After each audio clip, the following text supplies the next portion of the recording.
Well, that is, we simply disappeared. I mean, have no idea why or where, but let's see if we can come back with something of a bang, um, and get on with their program.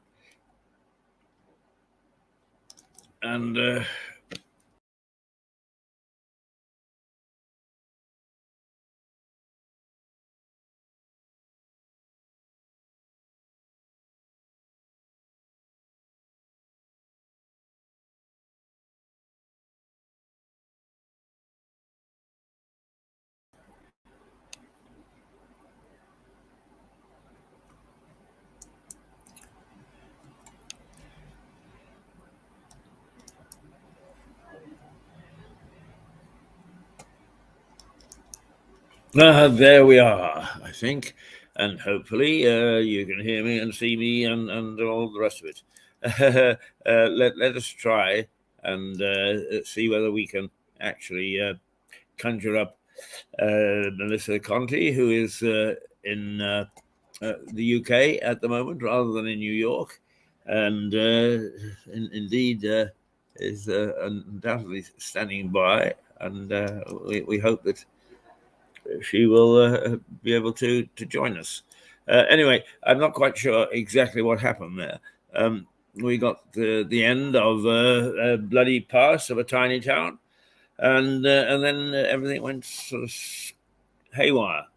So let me tell you now, this is Mirador Television broadcasting from the White Hart Hotel in Lewes, East Sussex in the United Kingdom. I'm Keith Hayes, and it is Friday Gremlins as usual. Probably because we all got a hangover from yesterday. No, I was a good boy. I went to bed early last night. But there we are. Nature sometimes does not recognize purity and saintliness. Is said it behaves as if you've got a massive hangover, which I assure you I have not. What the headlines in the paper today are mainly about Harry and Meghan's Netflix thing, and that people are appalled that he's taken a poke at his mother and is attacking the royal family. And the thing is, all families have differences, and they'll go natter, natter, natter. What we neglect to understand is we are talking about the head of state of an independent country, a country that is governed by a constitutional monarchy. That is our head of state. Whether you like Charles or you don't like Charles or you don't like the royal family or whatever, that is the state. And that's what they are attacking. And that is unforgivable. Absolutely unforgivable. And I, for one, will not subscribe to it. I will not subscribe to it one little bit. Now, it is 9:55. It's 5 to 10. And hopefully we will do some more exciting things between now and 11 when we go off the air. So we'll need to we'll see whether we can reconnect, as it were, reconnect, and certainly we're going out from here. Whether we're actually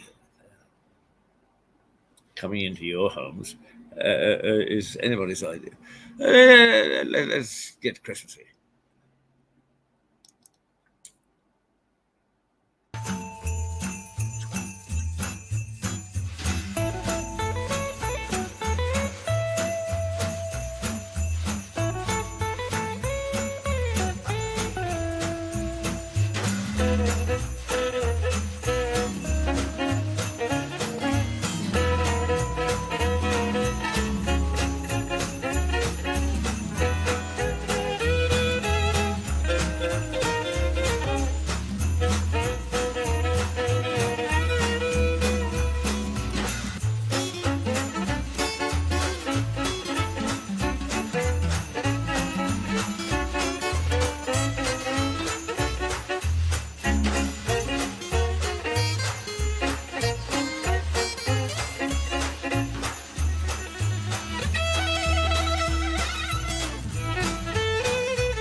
Well, there we are. There we are. There we are. There we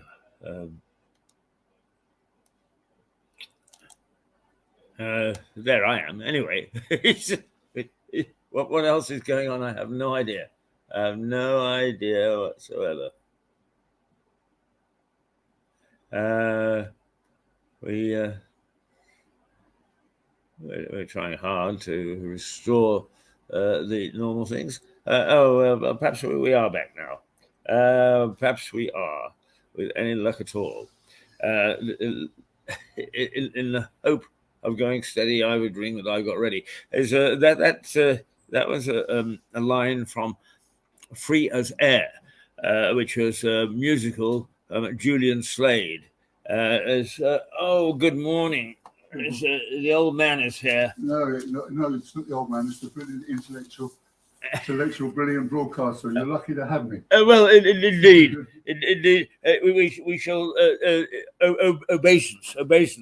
How are you, my dear chap? Well, I'm in a very bad mood and a very sad mood because, as you know, we'll be going up to Worcester to see all the children, the grandchildren. Yes, come and tell us. Come and tell everybody. So, well, on Thursday, come and sit here. They can't hear you or see you. On the day before, the time we bought the train tickets, right? Leslie has gone down with a bout of diverticular itis. Oh dear! That is acute pains above the in the groin. Right. Which is whatever, so we can't go. Oh dear, I am sorry. Yeah, it's very sad. Yeah, she has been struck by some unfortunate illnesses a little after well, the touch wood, pull in because they can't hear you. Right. Yeah. Well, the fact is that we are getting old. Well, yes, we are, and I must say, I do find, Stuart, that I'm a little slower. And a little wearier. Yeah, a bit slower on the uptake. But and also, you see, the other thing was my publisher lives in Worcester, so I could have had a good chinwink about my future book. Well, now that's a good topic, because those people who know Stuart know him. He's a man of many parts. Mm-hmm. First of all, there is a book available now on Amazon called The Friends of Rathlin Island, which is a very, very good read. It's a spy book set in Northern Ireland during the time of the Troubles. But each morning he gets up at 6 o'clock and writes 500 words on his new book, which is when. How is it likely to become available, Stuart? Probably by March next year. About March next year. All being well, but you never know. Yeah. So he's getting up and writing this thing. And what's it about? It's my biography. It's your biography. You'll be in it. Oh my God! Hang on! Please don't sue. They've only got a minor role, don't forget. Oh yeah, absolutely. Don't let it go to your head. I'm very flattered that I get a word. But let me tell you, because sometimes we make the basic assumption that because you know us from Mirador, that you know us totally, and of course you don't. But both he and I have been gypsies. Most of our lives in the role of journalists, and we have traveled to many countries. I've done 60, he's done 80, 90, 95 countries, 95 different countries. All paid for by the FT, mind you. Yes. Not a penny out of our own pockets. But Stuart served in some of the toughest places in the world. Along with me, he served in Northern Ireland. But he also was in. He was in the Balkans. Were you not? I didn't do the Balkans. You didn't do the Balkans. I was in Vietnam, mostly. Right. Southeast Asia was his stalking ground. And some of the, is in some ways, Stuart, I get a little bit disturbed that younger people, you say the Vietnamese War or the Korean War, and they haven't a clue what you're talking about. They all know, of course, because of the massive impact it had on about the Second World War.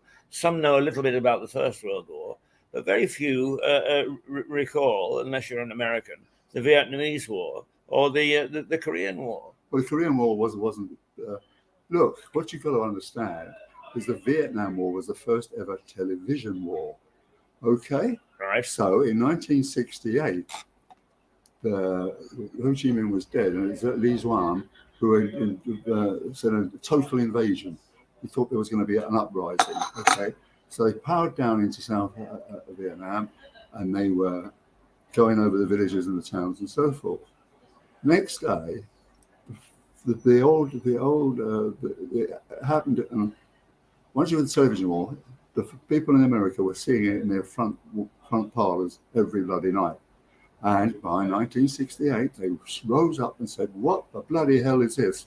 We're told we're winning this war, but they're in our bloody embassy. What's going on?"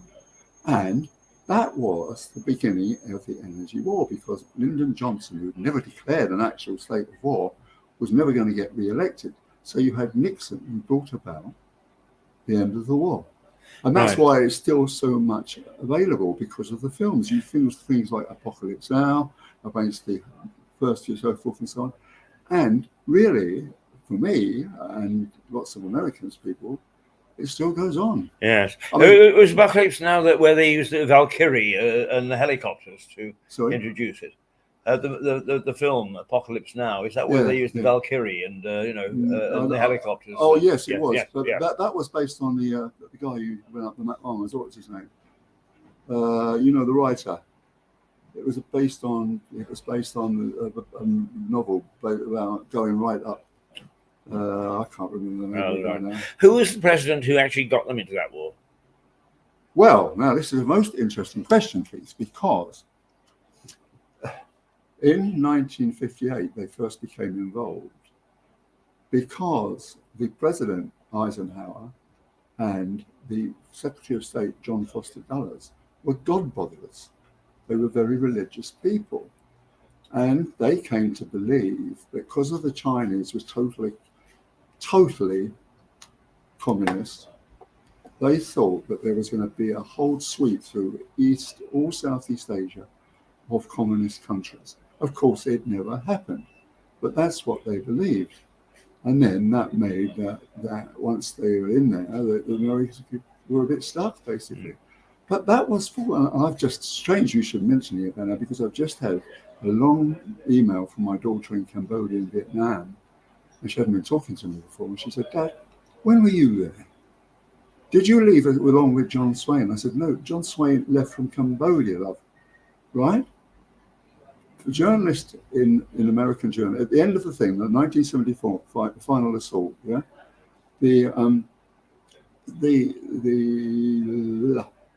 was I going to say? 1975, okay? Yeah, right. And when John Swain left. John Swain had gone to Cambodia because he thought it was a better story. And we were allowed to stay on. All the American journalists were told they must go because the CIA said they were a bloodbath. But the British didn't do no such thing. And Sandy Gore, the famous organizer who was one of our group, he was given the keys of the British club before the ambassador went away. So for 3 weeks, we were playing badminton and actually swimming in the pool as the South Vietnamese took over, North Vietnamese took over South Vietnamese. And I said to Sandy one day, I said, "Look, I'm getting really bored with this, Sandy. I'm going to make you chairman of the escape committee." And he said, "Do it. What a wonderful idea. Absolutely. I'll go and speak to Colonel Trang now." Colonel Trang was our minder. And I said, "Now look here, Colonel Trang." He says, "Getting beyond a joke. I want you to get us all out pretty damn quick."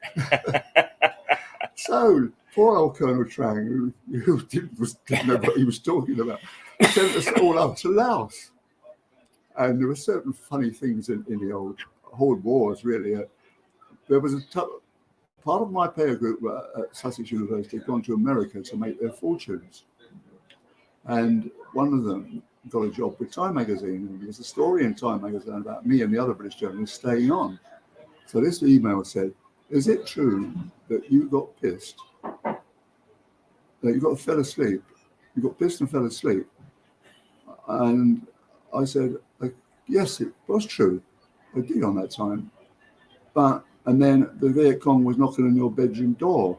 And I said, "Well, that wasn't true, but that's a great story. I think I'll go with that one." But the whole thing about Vietnam affected the whole world. You remember the '68 one? Indeed. And it was broken up, and it meant other things. Could you win territory by proxy wars, the Cuban and Angola, so forth and so on. And lots of other things which it broke barriers in. In fact, it was a huge watershed in American life. They'd never lost before. No. They were humiliated and they didn't like it. And they became very nasty afterwards and trail deeds and so forth and so on. Of course,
there we are. Now, I'm sorry that there was an interruption there. It's nothing to do with us at all, actually. As we went off the air because of a failure of the system, as it were. But I'm going to ask you this, Stuart, and.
And we're still live, so people have been hearing what we've been saying. Good dog, we didn't swear. Stuart, the French got a very bloody nose in Vietnam, didn't they? A Dien Bien Phu. Yeah. In Afghanistan, we and the Americans were given, and the Russians for that matter, were given a bloody nose. And yet, internationally, countries insist upon saying we can do it, whereas you didn't. Why is that? What's the mindset that sends us into these places when we know that they're so difficult? Well, I don't think we do this extraordinary. What is this basically is country making. By the Americans, right? Right. They actually wanted to turn the Philippines into a country like theirs. Now, I don't know, for people who don't know, the Philippines was colonized by the Spanish, and this was taken over by the British. So the joke was that the Philippines were 400 years in the convent and 50 years in Chicago. And it's a very, very good aphorism. The thing about it was that that's the only colony America's actual colony. It wanted to turn it into a version of America with a Senate and a House of Representatives and loads of corruption and God knows what else. Okay. And at the end of the day, the Russians in 1954 gave up the Laurel trade deal, and it wasn't worth going up. See, Philippines had four things. It doesn't have much oil, but it does have a huge amount of standing teak. It has zinc, it has copper, and it has sugar. So once that had gone, it became a very, very poor country. But they still going on, and they were trying to actually Americify, if that's the right word, Vietnam, and for reasons I've just explained to you.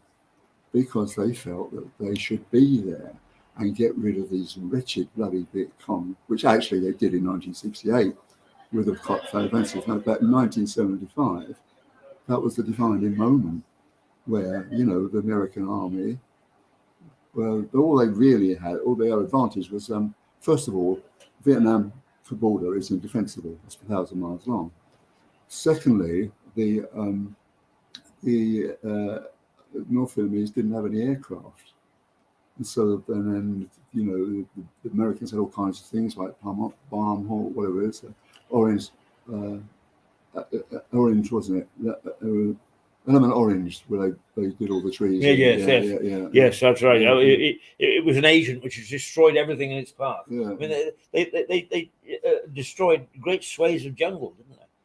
Well, the Viet Cong, after the French did, they cycled down the whole Dien Bien Phu, which was along the border. Yes, the French really were very, very bad colonialists, just like the Belgians were in the Congo. They didn't do much of those countries. They really didn't, and they were easy to push out, basically. But then, you know, they wanted to try and Americify Vietnam. Yeah. There was a dictator there, Dien Bien Phu, who was in their pocket, and they wanted there to have copies. But at the end of the day, you see, you must distinguish between the Viet Cong and the North Vietnamese.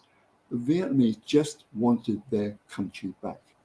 It's different to Afghanistan, where the insurgents are going worldwide with their so forth and so on. Right. That's what Vietnam didn't do. Whether it's the same thing with Iran or Iraq, I've not, one of the few countries I've not been to in the Middle East. Let me ask you this about the Vietnam War, because one of the things that it did was to an America that had forgotten conscription, for the Second World War, is suddenly for the Vietnamese War, young men, conscription was brought back into the United States, and it had a huge impact, did it not, domestically? Not on the middle classes. They actually sent the rednecks and the buffalo soldiers over to Vietnam for while Clinton and the Nixon and the Ford and all the rest of it were not doing anything. Yeah. Right. I was in Canada at the time, and I know that I worked actually in media with a number of people that came up from the United States who were draft dodgers, who got out of the United States so they didn't have to serve. Right. Yeah. Oh yeah. But Vietnam was Harold Wilson's one success. He never sent British troops in. He never did that. That and the Open University was Wilson's two great successes as Prime Minister. And it's very, very interesting. What about Sussex University? What about Sussex University? Oh, yeah, he was there as well. Yeah. Oh, you didn't hear our program. Did you listen to our program yesterday? I've been looking at it, yes. Yes. Oh, well, that is right. Okay. Now, here she is in all her glory, just to talk to you. Good morning, Melissa. I've actually got to go and see. Good morning, Keith. Good morning, Stuart. How are you both?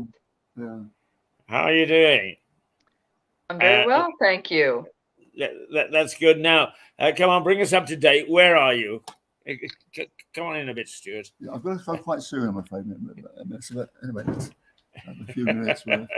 Tell us where you are and why you are, and I'm in England. Right. And whereabouts in England? In Guildford. Guildford. Uh-huh. Yeah. Do you know we beat America in the World Cup, don't you? It's one up to us. I'm just trying to work this properly so that we get everybody in.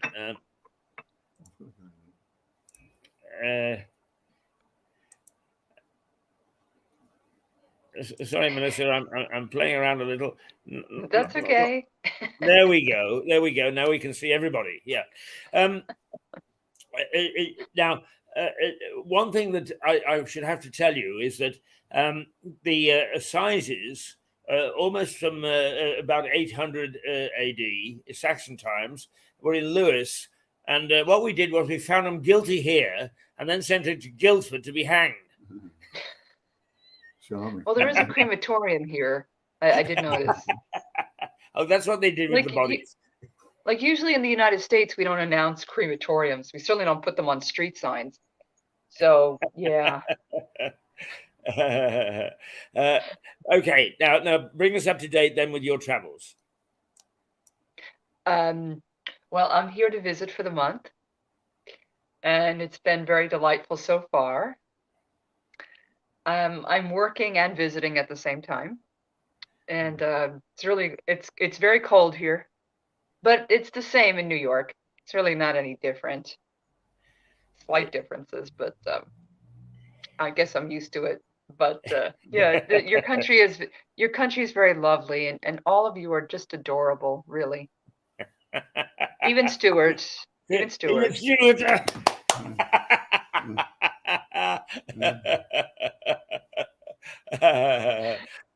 Lovely. So where have you been since you've been here? I was to London. I went to your club. Right. It was a very lovely Christmas event. It was very special, and I guess you know the event. Oh yes, indeed. The tree lighting, which was so nice. Tree looks beautiful, and we've been about town, and we're planning to go to Stonehenge and have a picnic in very warm clothing, and and very English. my son's coming in at the end of the month, so I'm sure there'll be lots of aviation visitations to maybe the Royal Air Force Club, or certainly down to Lewis. We're going to go to see. We'll see you on the 22nd. Indeed. And then Connor is going to want to come and have a special, visit with you too. Right. With possibly, I know he did make his bidder. He made his bidder. I don't know what it tastes like. I don't know what the house or the apartment looks like right now. Well, it's funny because we have a cat sitter. Because we have a little old black cat named Darth Vader, and we have a cat sitter, and she sends photos every time she comes to visit. And what I noticed, there's a photo of Darth, but in the background, there's a pile of garbage. Yeah. So my son has not seen fit to clean the apartment. Melissa, sorry, I've got to go and look after my wife. She's just a bit of a pain. Sorry, I'd like to talk to you more, but I've got to go. The wife comes first, Stuart. Happy wife, happy life. Just before you go, I've just told everybody, I've given everybody a bit of background to Melissa, because people don't realize just how privileged we are to have her on Mirador, because she's a very famous American journalist, award-winning journalist, and she's going to be here on the 22nd, and an opportunity for people to rub shoulders with somebody other than Meghan. Yeah, incidentally, I'm a prize winner, an American prize winner. With someone other than who? George Folks Award to journalism. I don't think it exists anymore, but it did then, and I got a mention in that sort of second rate. Also, did you know that I am a major in the American Army?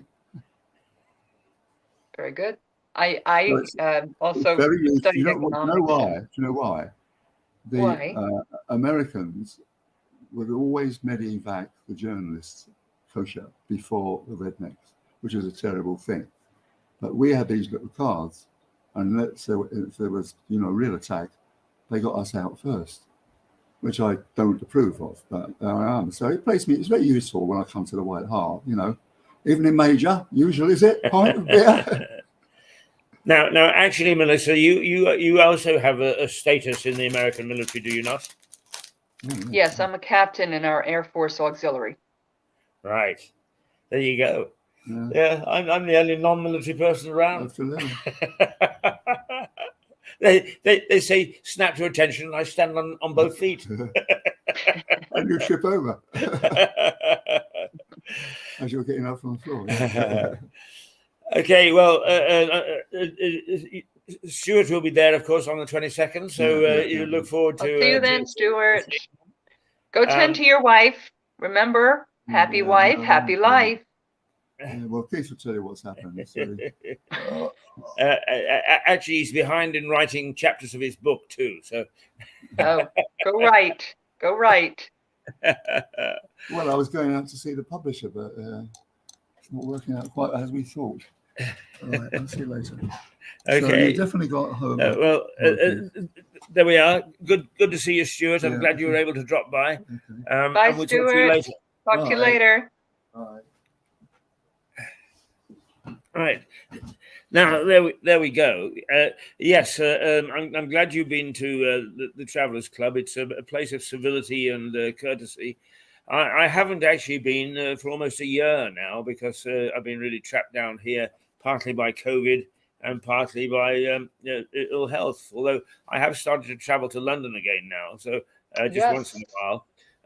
And our other key member, John Hurdley, who has always been in the background, is a lawyer like yourself, and he had leukemia, unfortunately, but he's able to get about, and he's ready to meet up. And the two of us, we used to have lunch there about once every 2 weeks, so we're looking forward to meeting up there again.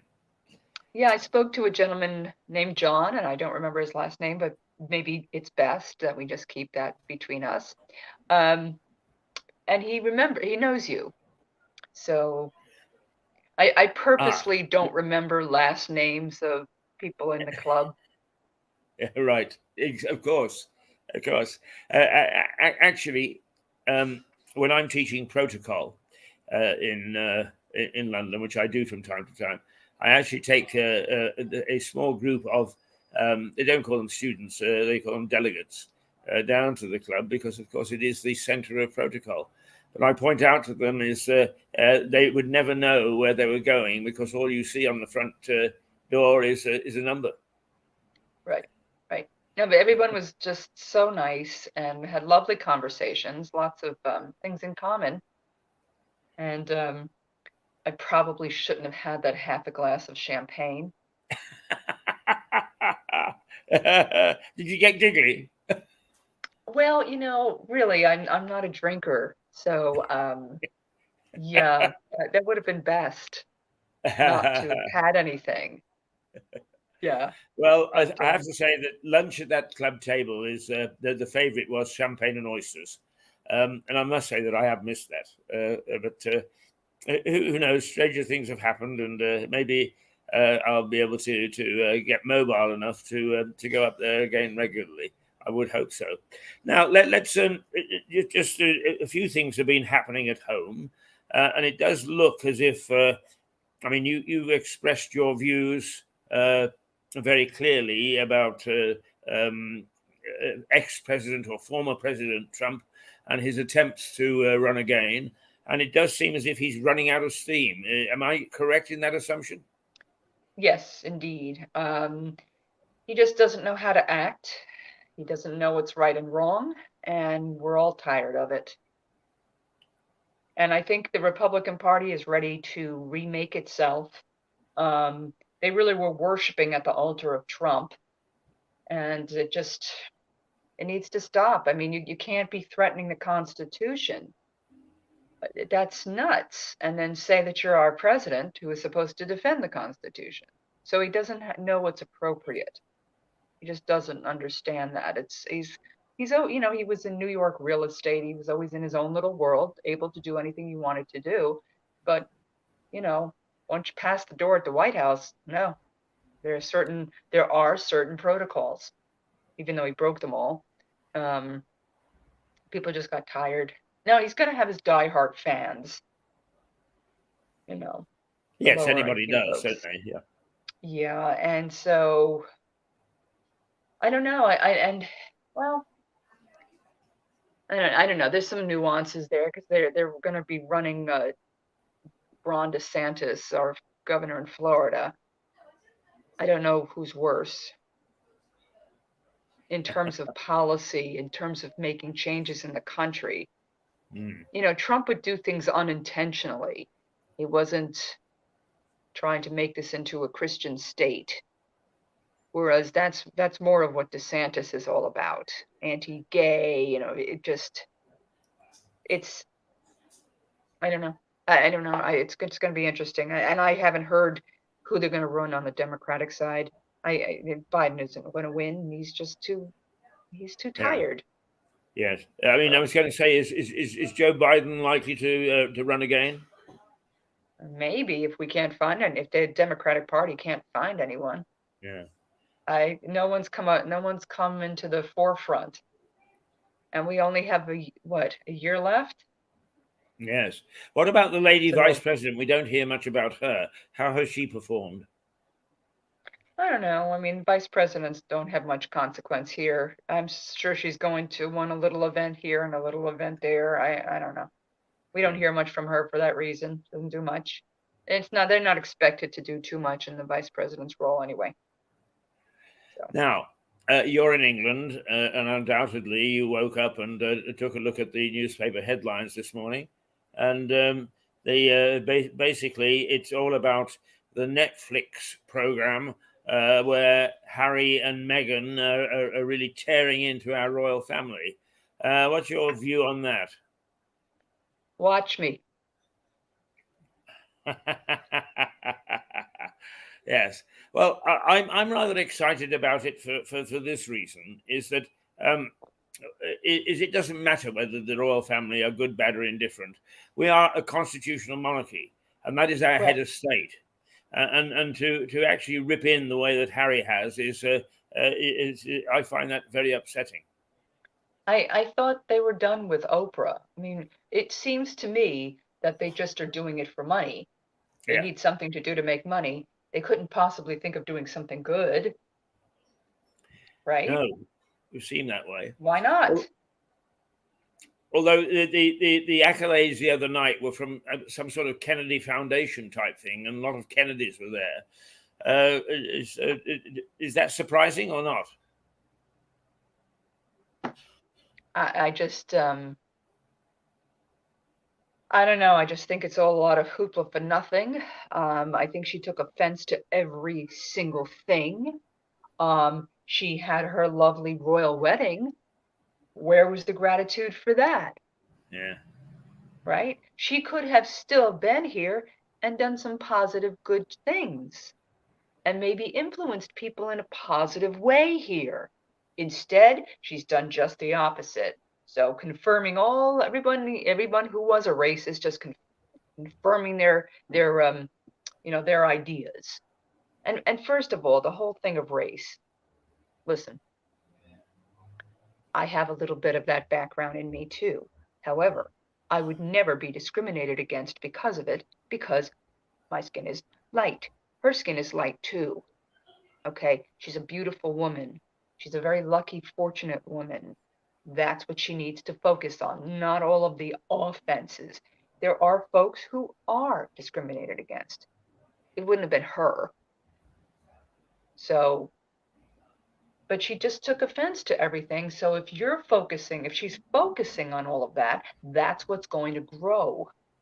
Instead, she could have focused on doing some good charity work. It's just that she fed into Harry's discontent with his family and egging him on. And then it just, whatever you focus on in your life grows. That's just the way it is. So if you're going to focus on nastiness and garbage, that's what you're going to get. That's what we need to realize that. And that's what she did. And that's what Harry did.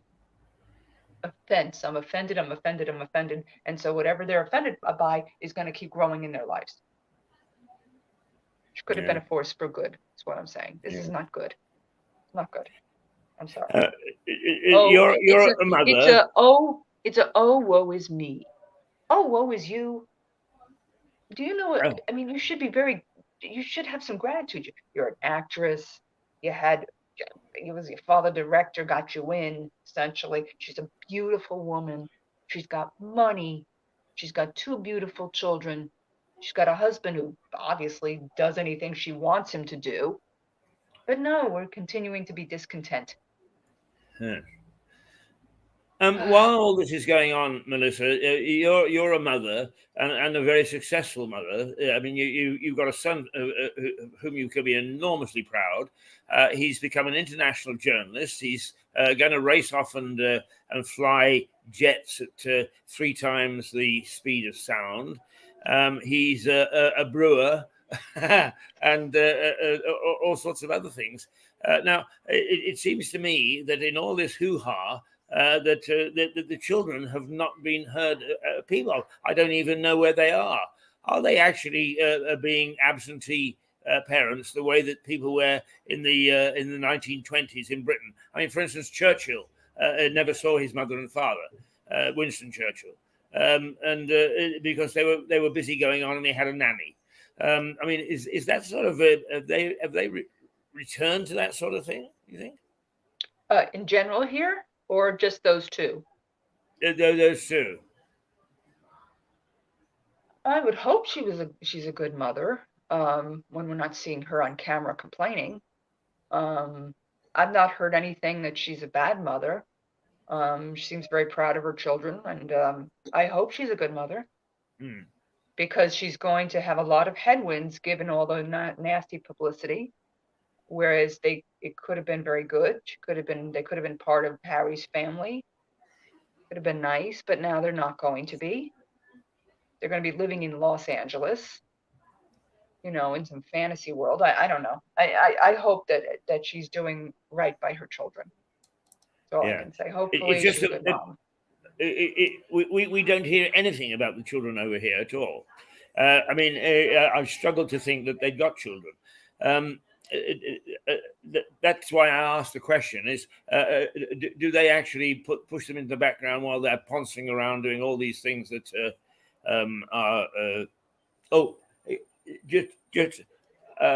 we have some wonderful characters, and I hope that you're going to meet this one.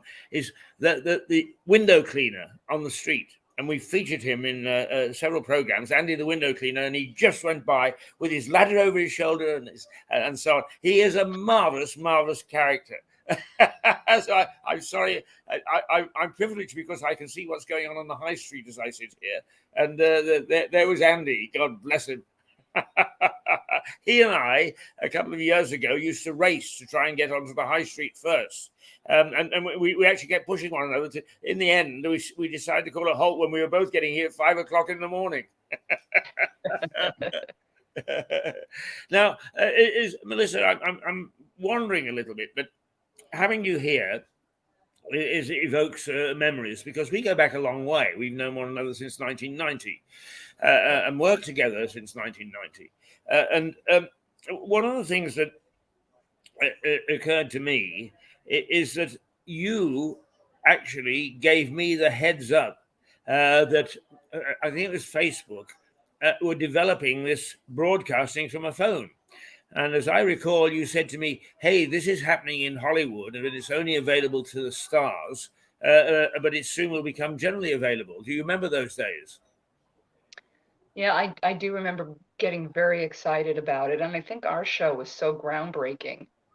The way we produced it with such I guess there's something to be said for, you shouldn't be eliminating so many people, but we produced that show with 4 people? Usually they have a team of like 100 to produce a show, and we produced it with so few. And I just always remember being a huge fan of like in the 1980s, I really wanted a video phone. I just thought that was the best thing ever. You could keep in touch with people. They were huge, cumbersome things, weren't they? Yeah, it was so exciting. And I'm so excited we have this technology now. It's fantastic. I still marvel at it.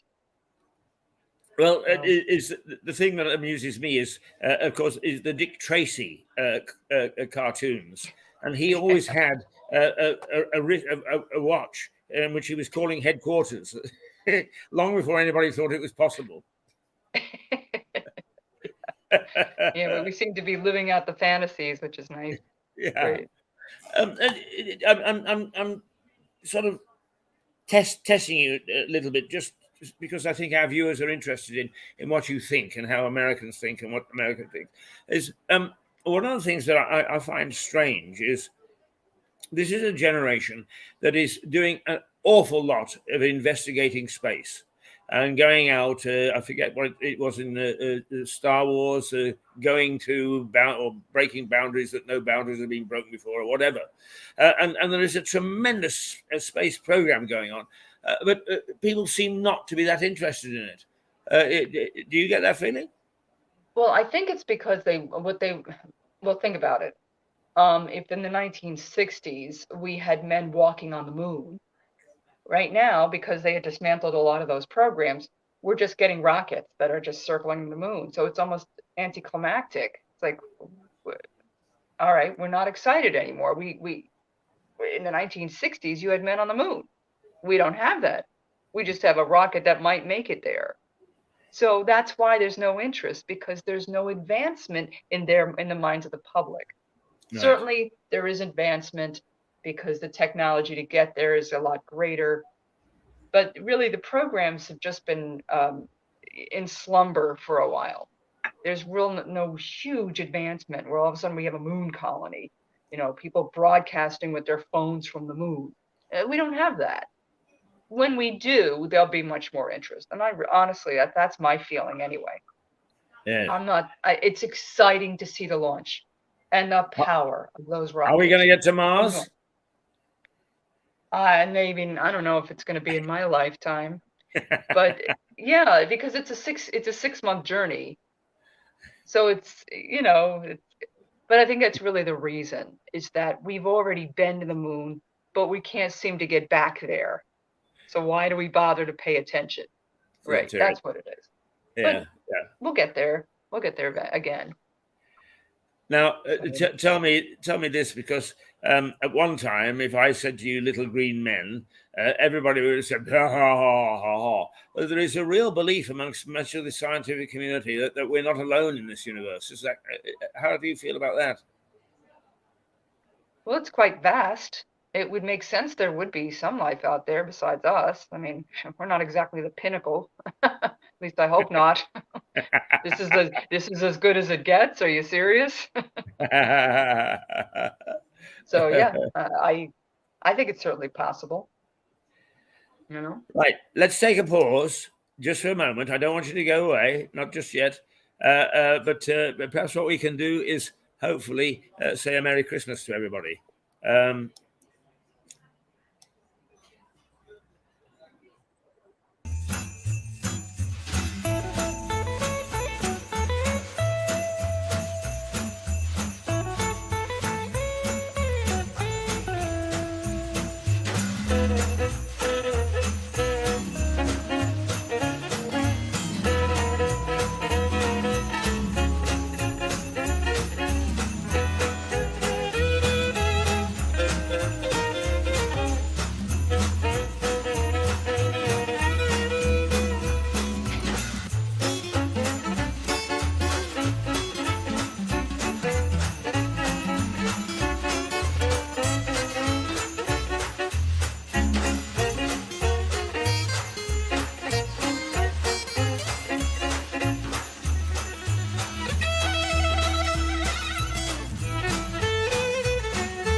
Well, there you are. There's a jolly little Christmas thing. Now, I don't know about you, but I get terribly excited about Christmas. I think it's the most wonderful time of the year. And I've never actually got out of being a little boy about it. My late wife, Valerie, was the only person that understood it. I don't want ties, and I don't want handkerchiefs, and I don't want shirts for Christmas. I want toys. And there was one famous occasion where, we talk about duty. Is one of our friends, she died at 98 and her husband died at 108. And we miss them. Valerie has since passed away, of course. But Heather was born with a silver spoon in her mouth and had this great sense of duty. And she knew how to get me to do things because she would say, "Oh dear, I don't know what I'm going to do. Oh dear, dear, dear, dear." And her granddaughter, who was a ballerina, was coming in from Australia on Christmas morning at 4:00 in the morning. I knew what she was after. So I said, "Heather, I will take you to Heathrow to pick up your granddaughter. And as long as you pack a picnic, and we will sit in Terminal 4 and we'll have a picnic together." "Oh, yes," she said. And that's exactly what we did. But when we got there, there had been no arrangements whatsoever for her colleagues to get into London. There was no transport. Nothing was moving at all. It was Christmas Day. And so we stuffed as many of these ballerinas into my car as possible and drove into central London. And it was like a Keystone Cops. There were ballerinas stuck out of the window, out of the roof. I went around the corner and they fell out, and we went and scooped them back up. But the reason that I've told you that little story is that we always had oysters and champagne after church on Christmas Day. And I got back and I was a little ahead of time, and I walked in, and my wife was on the floor on her hands and knees putting together this marvelous train set, which Heather had bought me just for going up to Heathrow and picking up her. Oh, that was a Christmas and a half, believe me. That sounds wonderful. Do you like Christmas? I do. I like it quite a bit. I enjoy mostly the gatherings, not so much gifts. I mean, gifts are nice, but I'm a minimalist. And so I prefer the camaraderie, the family, the dinner. That I prefer that than more things. So, but I do give a lot of gifts. I do like to give gifts. And yes, I like the whole experience. I mentioned that we had people after church on Christmas morning, and we used to have oysters and champagne. And on one famous Christmas in our small cottage, we actually had 80 people supping champagne and eating oysters. Ruined a few turkeys that year. Now, where are you spending Christmas? I'm spending Christmas here. Right. My son's coming in on Christmas Eve. And right. Where does he come into? I'm sorry? Where does he come into? Heathrow. Which airport? Heathrow. All right. So you and I don't know whether you want to mention the marvelous companion that you have. Do you? Well, he's marvelous. Yeah. Can we say where is he at the moment? He's just out and about shopping. Oh dear, he's out. We can't see him. No, he went shopping. All right. Okay. Well, tell him we expect him on deck next week.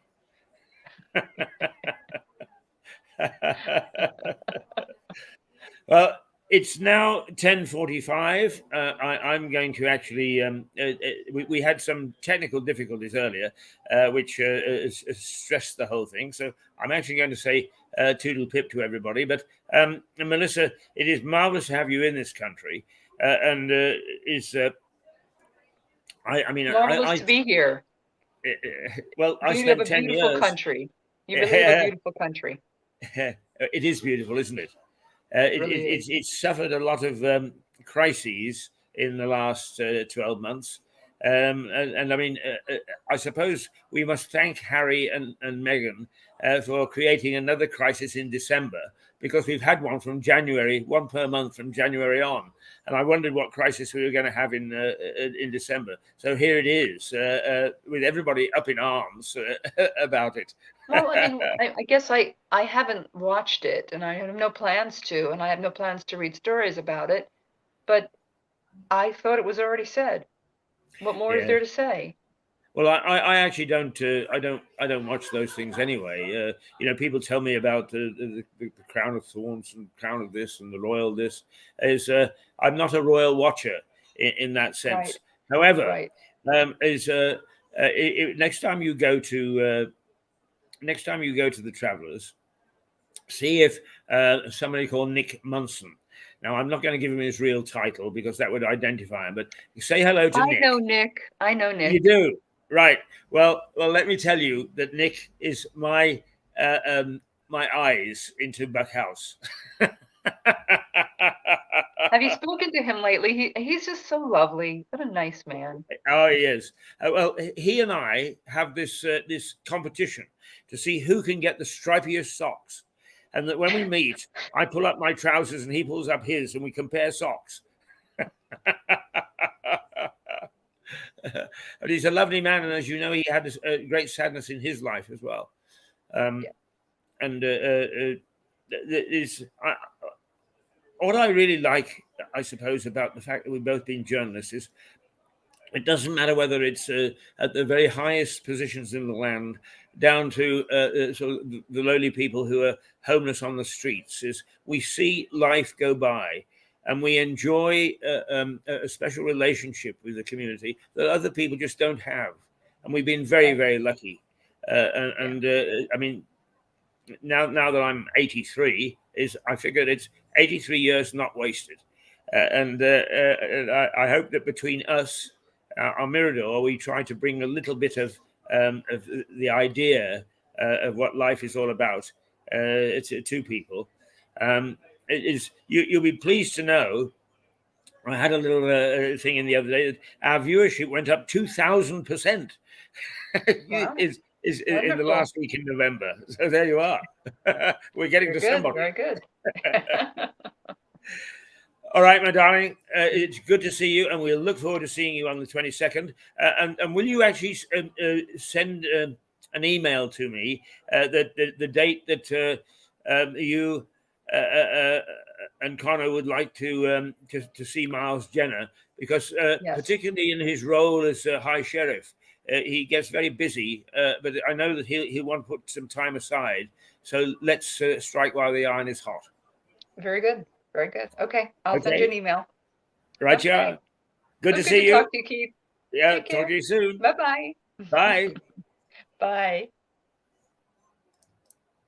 So there we are. It is now 10:49, and I'm going to cut short just by 10 minutes this morning. It is Friday, and we do have little wrap-ups to do. But what the heck? Let's see if there's something else that we could just play to fill that. Right now, I just mentioned Christmas Day.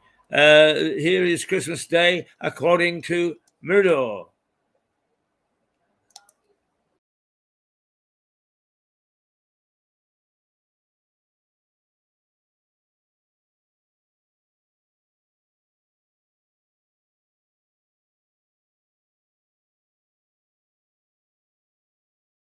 To stream. There we are. I think that we're back again. Let's just try that before we're going to say goodbye. But I just thought it might be nice to show you what our version of Christmas Day was.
Oh, there you are.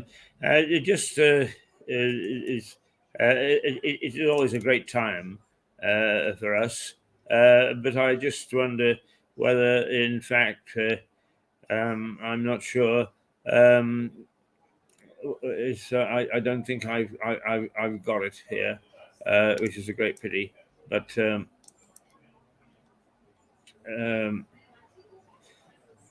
not everybody is as fortunate as we are, and there are many people that I'm afraid don't have quite the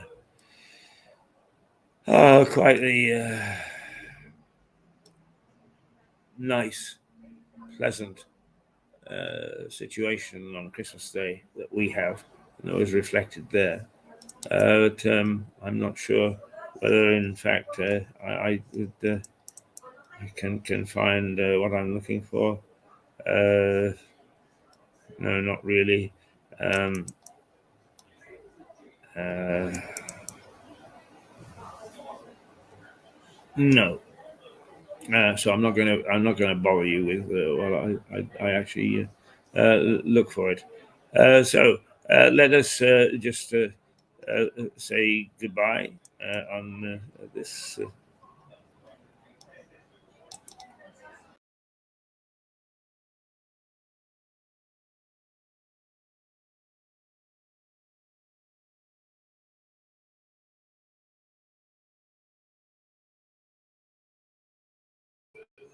Right. Okay. I'm not tempting fate. I'm going to say toodle pip now, and I'll look forward to seeing you on Monday, and as we go into the week before Christmas, and I hope that you all have a nice build-up to Christmas. I hope that it really does turn out to be a lovely Christmas, because we have been through so much trauma this year. We need it, we deserve it, and it would be nice for us to have it. So.